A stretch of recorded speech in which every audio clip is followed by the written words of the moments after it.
Chocolate is one of the most popular flavors in the world. It was first used by people in Central America over 3,000 years ago, and they usually made it as a drink that had a very bitter taste. Cocoa beans were also used in religious ceremonies. Mayan and Aztec priests offered the beans as a gift to the gods. The Aztecs even ordered people to pay their taxes in cocoa beans.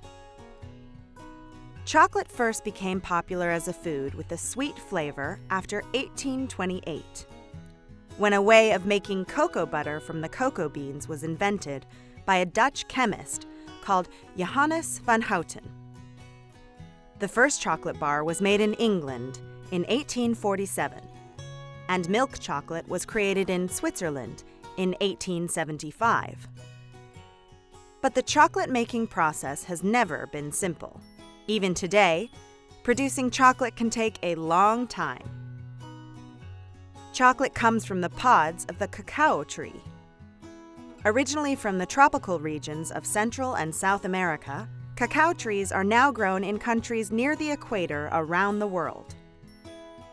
The largest producing countries are Ghana, Ivory Coast, and Indonesia.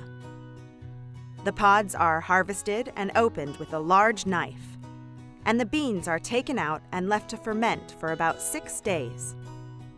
After this, they are dried and roasted. Then the center of the bean, or nib, is separated from the outer shell. This process is called winnowing. The nibs are high in fat, or cocoa butter. They are ground and made into a thick paste called cocoa liquor. This is pressed, and the cocoa butter is removed. The remaining cocoa liquor is left to cool down and become solid. Sugar is added to this mixture, which is then made into a dough. Next, the dough is refined through steel rollers until it is a fine powder. The cocoa powder is then heated until it becomes a smooth liquid. The chocolate is stirred, then cooled, and heated again. In fact, it goes through this process a number of times in order to stop the chocolate from developing white patches and becoming too crumbly.